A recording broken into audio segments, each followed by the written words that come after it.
नमस्कार मुलांनो, आज आपण इयत्ता 7वीचा सामान्य विज्ञान विषयातील पाठ क्रमांक 2 वनस्पती रचना व कार्य या पाठातील वनस्पतीचे अवयव, खोड आणि पाने याच्याबद्दल माहिती घेऊया.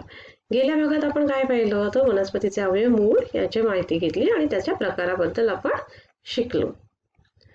तर खोड म्हणजे स्टेम. इंग्लिशमध्ये खोडाला काय म्हणतात? स्टेम म्हणतात. खोड जमिनीवर वाढतो, हे तर तुम्हाला माहितीच आहे.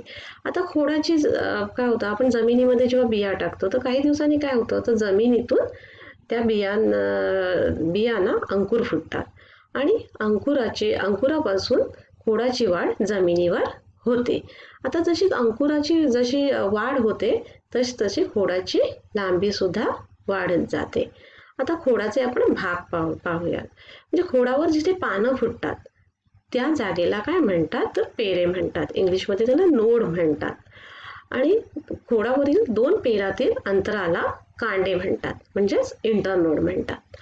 आणि खोडाचा जो अग्रभाग असतो त्याला काय म्हणतात, मुकुल म्हणतात, म्हणजेच इंग्लिशमध्ये त्याला बड म्हणतात.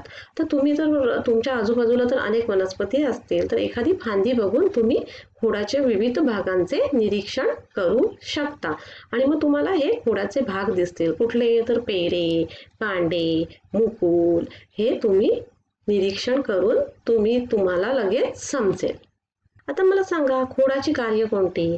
तर खोड कार्य काय करतं, तर जे वनस्पती म्हणजे जे पाणी असतं, जे पाणी शोषण करण्याचं काम कोण करतं, तर मुळं करतात. मग हे पाणी आणि जे पानांमध्ये तयार केलेले अन्न वनस्पतीच्या सर्व भागांना पोहोचवण्याचे काम हे खोडाचे असते. आणि खोड काय करतात, खोड वनस्पतीला आधार देतात. वनस्पतीचा आकार आणि उंची ही खोडांवरच अवलंबून असते. आज आपण खोड याविषयी माहिती पाहिली. आता आपण पानं, तर तुम्ही पानांविषयी माहिती पाहूया. तुम्ही तर अनेक प्रकारची पानं बघत असाल. अनेक प्रकारच्या वनस्पती आपल्या आजूबाजूला तर असतात आणि अनेक प्रकारची पानं त्यांना येतात, तर तुम्ही ती पाहिली असाल. पण मग आपण आज पानांचे विविध भाग कोणते आहेत याचा अभ्यास करूया. आता पानं कशी असतात? सामान्यतः पानं तर पातळ असतात, हिरवट असतात, पसरट असतात. आणि पानांचा जो पसरट भाग असतो ना त्याला काय म्हणतात? पर्णपात्र म्हणतात. लीफ ब्लेड म्हणतात इंग्लिशमध्ये आणि मराठीमध्ये त्याला पर्णपात्र म्हणतात. आता पानांच्या कडा कशा असतात माहितीये का? पर्णपत्रांच्या ज्या कडा असतात ना त्यांना पर्णधारा म्हणतात. आता तुम्ही पर्णधारा ह्या प्रामुख्याने काही पानांमध्ये सलग असतात, तर कुठल्या पानांमध्ये पर्णधारा सलग असतात? म्हणजे एकदम प्लेन कडा असलेली पानं कुठल्या वनस्पतीमध्ये असतात? तुम्हाला तर माहिती आहेत. पेरूचं पान बघितलं तुम्ही तर त्या पानाच्या कडा कशा असतात? एकदम प्लेन म्हणजे सलग असतात. त्याला कुठे खाचखळगे नसतात. खंडित पर्णधारा सुद्धा असतात. तर कुठल्या वनस्पतीमध्ये खंडित पर्णधारा असतात? कोथिंबीरची पानं तुम्ही बघितलीत का?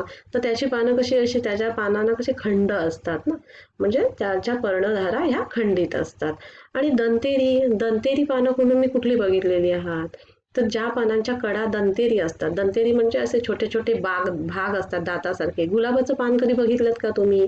त्याचं पानाच्या कडा बघा कशा अशा त्याला छोटे छोटे दातासारखे भाग असतात. म्हणजे पर्णपत्राच्या कड्यानुसार पानांचे सलग, खंडित किंवा दंतेरी असे भाग सुद्धा पडतात.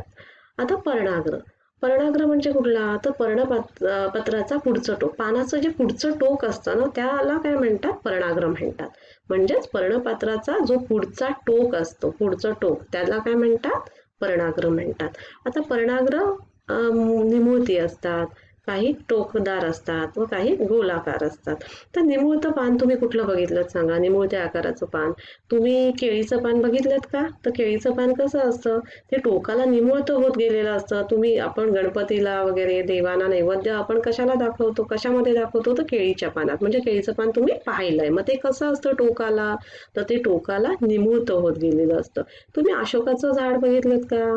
तर अशोकाच्या झाडाची पानं कशी असतात? टोकाला एकदम सुईसारखी टोकदार असतात. म्हणजे त्याचे पर्णाग्र कसे असतात? टोकदार असतात. पर्णाग्र म्हणजे पानाची टोक. आणि काही वनस्पतीची पानांची टोक म्हणजे पानं ही पूर्ण गोलाकारच असतात. जसं की कमळाचं पान कसं असतं? गोलाकार असतं ना. मग तसं म्हणजे गोलाकार असतं.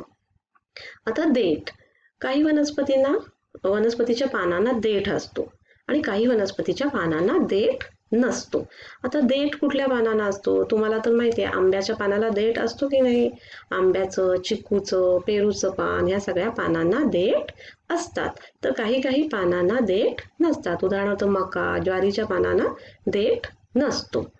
आता आपण पानांचे विविध भाग पाहिले. अजून पुढे पण पाहूयात. पर्णतल.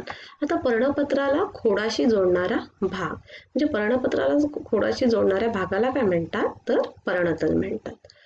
आता काही वनस्पतीमध्ये पर्णतलाशी छोटासा पानासारखा एक भाग असतो, त्याला काय म्हणतात? उपपर्ण, म्हणजे स्टिप्युल्स म्हणतात इंग्लिशमध्ये. हे उपपर्णे सगळ्याच वनस्पतीमध्ये असतात असं नाही. काही वनस्पतीमध्ये नसतात आणि काही वनस्पतीमध्ये असतात. तर लिंबू, मिरची ह्या वनस्पतीच्या पानांमध्ये उपपर्णे असतात आणि पिंपळाच्या पानामध्ये उपपर्णे नसतात. तर पानांचे 2 प्रकार आहेत.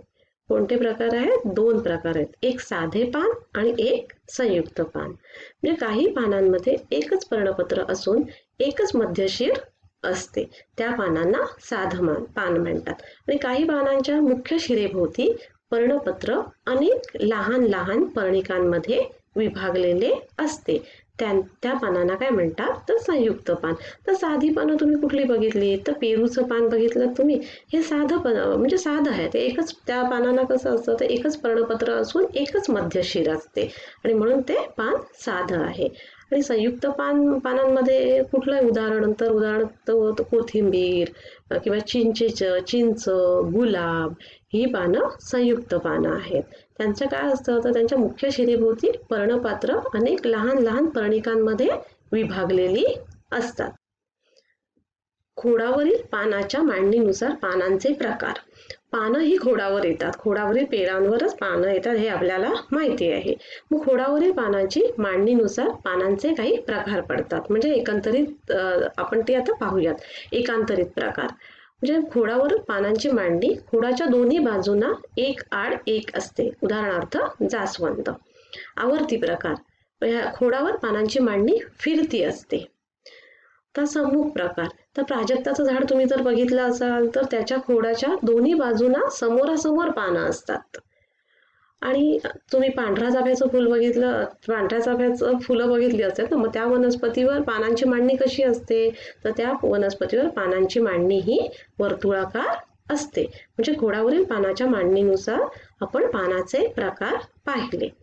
आता पर्णपात्र असतं. पर्णपात्राच्या आकारानुसार सुद्धा पानांचे प्रकार पडलेले असतात. गोलाकार, तर गोल पानं असलेले. हस्ताकार म्हणजे हातांसारखा आकार असणारी पाने. तरफदार म्हणजे जड वस्तू वर उचलण्यासाठी तरफ वापरतात, त्या तरफासारखी असणारी पाने. लंबाकार, लांब आकाराची पाने आढळतात. आता आपण पिंपळाचं पान आणि मक्याचं पान या दोन्ही पानांचं निरीक्षण करूया. आता मला पिंपळाचं पान तुम्ही पाहिलंच असेल. पिंपळाच्या पानामध्ये काय असतं? मधोमध एक जाड शीर असते. त्यामुळे काय होतं? त्या मुख्य पर्णपत्राचे 2 भागात विभागणी केल्यासारखं आपल्याला ते पान दिसतं. आणि ह्या शिराला उपशिरा फुटून असे एक जाळी तयार होते आणि या जाळीस काय म्हणतात?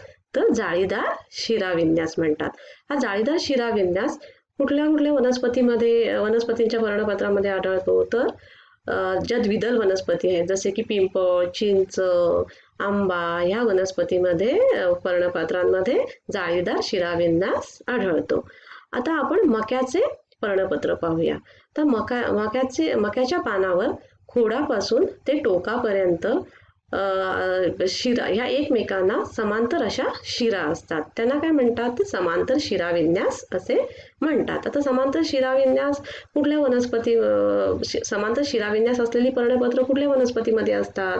तर कांदा, एकदल वनस्पतीमध्ये, जसं की कांदा, पुन्हा कांदाची पात जर तुम्ही बघितली तर ती पानं सुद्धा, त्याच्या पानांमध्ये सुद्धा समांतर शिराविन्यासच म्हणजे हाच प्रकार आढळून येईल. अजून सुद्धा तुम्ही लसूण, कांदा अशा वनस्पतींमध्ये पर्णपत्र ही समांतर शिराविन्यास असलेली असतात. तर आज आपण काय शिकलो? आज आपण वनस्पतीचा अवयव खोड आणि खोडाचे भाग कुठले, तर पेर, कांडे, मुकुल हे भाग पाहिले आणि आपण खोडाचं कार्य पाहिलं. अजून आपण काय पाहिलं, पान बघितले आणि पानाचे विविध भाग बघितले. खोडावर पानांवर कशी रचना असते, पर्णपात्रांच्या आकारानुसार पानांचे कोणते प्रकार असतात, मक्याचे पान कसे असते, पिंपळाचे पान कसे असते, याबद्दल आज आपण माहिती घेतली. पुढील भागात आपण फूल आणि फळ याविषयी माहिती घेणार आहोत. धन्यवाद.